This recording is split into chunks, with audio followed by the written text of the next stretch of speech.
Welcome to the Nuri Edge podcast, where we explore how to maximize productivity while taking care of your nervous system.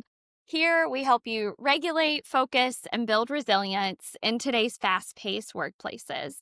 I'm Mariana Merritt, today's host, and in each episode, we dive into what really drives performance, leadership, and emotional intelligence, sharing real stories and practical insights you can use right away. Today, I'm super excited for our guest, Jeri Doris. Jeri brings a wealth of knowledge and experience leading people in human resources, interestingly, across multiple cultures, countries, and contexts. We're really excited for today's conversation and hearing from her. So whether you are leading a team, collaborating with one, or just trying to stay centered in the chaos, take a breath, settle in, and let's get into it. So, Jeri, I'm going to start with a confession. When I stalked your very impressive LinkedIn profile, I got most curious about how you became the person who spoke Japanese, English, Spanish, and lived in Germany. So I've waited patiently, but do you want to start by telling us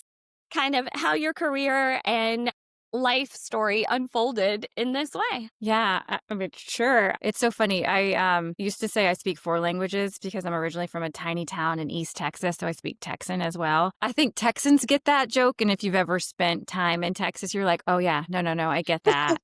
It's a different type of accent where there are parts of it where you're like, what did they just say? How did they just use that word? I've always been a fan and a lover of other cultures and traveling. I think I had caught the vagabond bug of traveling super early. And I was fortunate enough to be a high school exchange student to Japan. I graduated early from high school. And I think that's where it unlocked it for me. And ended up just all I knew. Didn't have anybody else in my family that had gone on and done higher education or had even gotten their college degree. And so all I knew was I wanted to see the world. And so I've shared this story before. I found myself not knowing what to do as I graduated from college. And so I took one of those tests at the Career Center and being like, what should I do with my career? All I knew was I wanted to go see the world. And it ended up coming out being a HR manager, which I had no idea what that meant, a consultant, which I'm like, that sounds kind of cool, or a rabbi.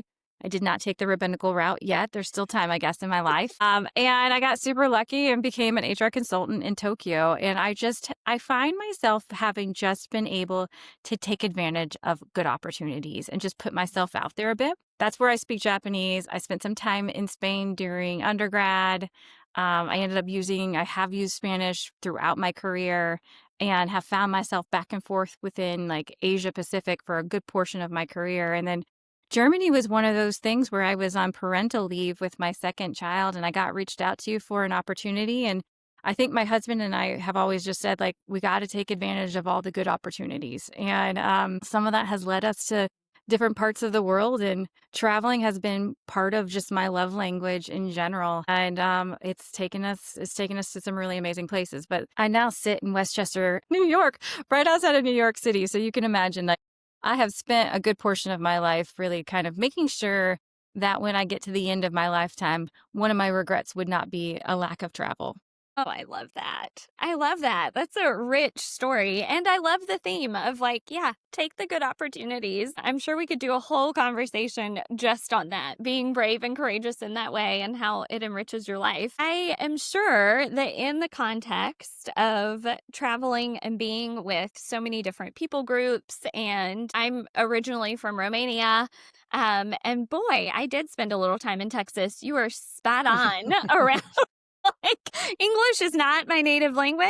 And then you go to Texas and you're like, oh, but really the gaps are profound for me now. I am a lover of language and people groups. And so I'm curious, in your lived experiences, how have you seen kind of the needs for individuals and groups and organizations changed over your career? I feel like pre-pandemic and post-pandemic especially, we're seeing a lot of shifts. What would you say? I mean, It's so interesting. I think that this is one I'm sure a lot of people have done a lot of studies on. I think one of the things that I remember watching, I started my career in consulting in Asia Pacific, and then I moved on, worked for really large organizations. And I think that there was just this expectation that you would go and things would just happen. The duty was more on the employer to provide you with that opportunity versus like you go out and seek it. And there was also, when you think about it from a people strategy standpoint, 20 and 25 years ago, it used to be a one size fits all. It was like you would set your strategy and you would set it and forget it. Never would it be agile or adaptable, and would never replicate what you would see on the consumer side. And I remember thinking it before pandemic time was like, gosh, like employee expectations change just like consumers, right? Why aren't we adapting with the behaviors and the expectations with our employees like we would with our consumers, right? Consumer behaviorism has been studied for like forever, but employee behaviorism hasn't been something that people really untapped. And so to answer your question, I really think that like gone are the days where it's a one size fits all strategy, right? Where we're really trying to find a way to personalize the experience. I think about like what my job as a chief people officer is. And I think about how would I explain it to my kids or my mom? If you know, you know, right? And I always am like, gosh, I'm trying to create an environment where people can do their best work. And if you think about that, your best work will look different than my best work. And so how do we create environments in which that can be unlocked? How can that be untapped? And so I don't think that that was a mindset even probably 15 years ago. Maybe Google was on the forefront of it by thinking about the perks and really thinking about like moving away the decision fatigue or like the life fatigue where you could just sit there and focus.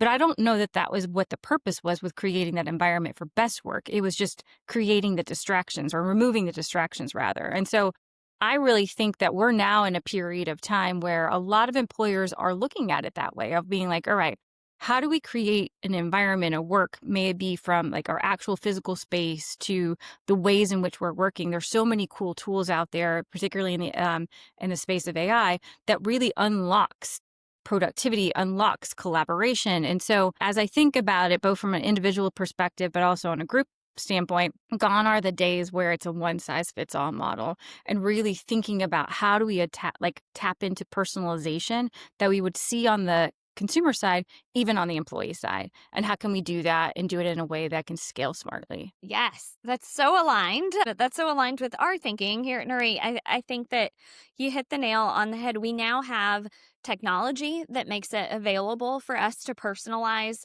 whether it is the scaffolded support that allows excellence to come up, whether it is the coaching that people need access to figure out why collaboration isn't happening at the rate that they want it to, or to help them identify how they want to grow so that collaboration can happen.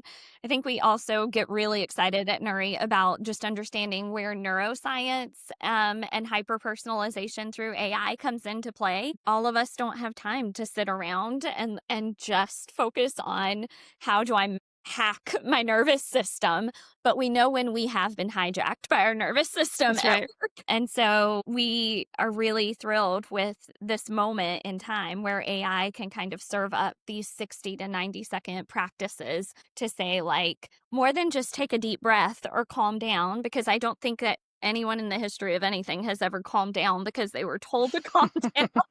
It's not an Myself included. I hear you. Yeah. it's not an effective strategy.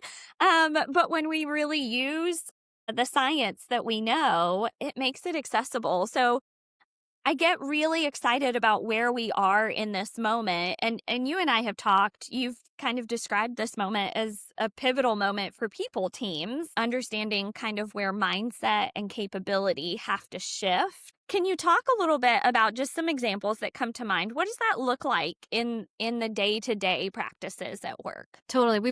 And just to kind of clarify, we've talked about in regards to particularly at this point in time when it comes to AI, I think it is such an incredible time to be within the people space. It can be daunting. I think that there are a lot of things out there that could be absolutely seen as daunting, but I also can see it as an unlock. And I have just seen a lot of organizations look at this moment in time as a tech initiative, right? AI is a tech initiative, where I know you and I both agree that it is not a tech initiative. It is actually a capability and a mindset change. And I think one of the things that we've seen as really productive is those who might not necessarily sit within the tech organization, but that are curious and lead with experimentation have excelled already with their learning curve. And we've seen just amazing unlocks with productivity and collaboration in these pockets of group. And so like what we have done is we've created, which I think other organizations have done, is just create this network of what we're calling AI champions. But when I take a step back and I look at what they really are, is maybe a handful of them sit within our tech organization, but the majority of them sit in all different functions, from the people function to finance to across. And what they have in common is just a mindset. It's a mindset of being super curious, thinking differently, and experimenting. And then the other piece of that is going back and storytelling. And I think that is what I find is the moment right now that people really need to embrace, is just this curiosity around it. Because I find that there's just such an opportunity for unlock. Yeah. Kind of to bring us home and end this conversation, if you could give people one piece of advice, if they're trying to be curious, if they're trying to be brave, but they're saying, hey, AI, IT kind of intimidates me, what would your advice be for leaders or teammates? I love the call to action that you're giving, that you do not have to be an IT specialist. You do not have to be an AI guru. You have to be somebody who's curious.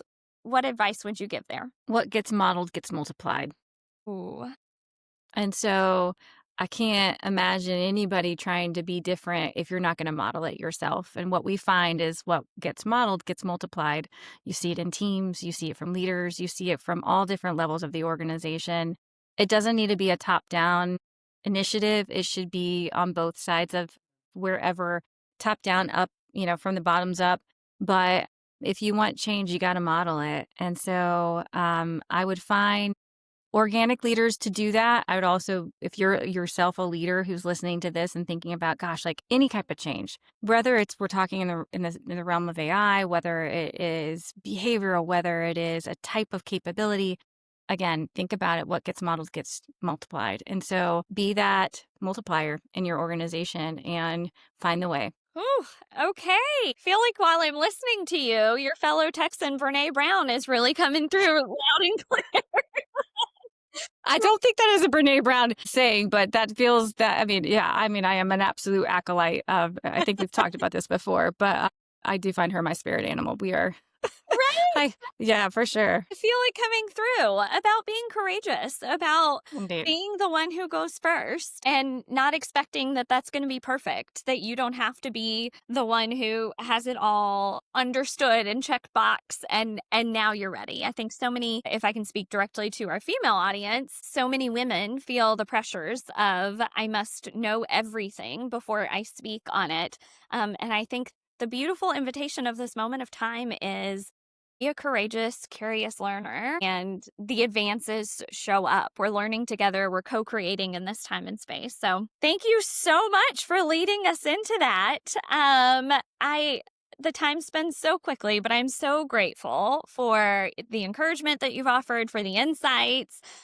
We've loved having you on today. If you are listening to this episode, we'd love to connect with you further if you want to share your story or leadership lessons learned. Also, if we can support you and your team, please reach out to us at nuriedge.ai. We are so very grateful for your time and wish you all the best. Jeri, thanks again so much.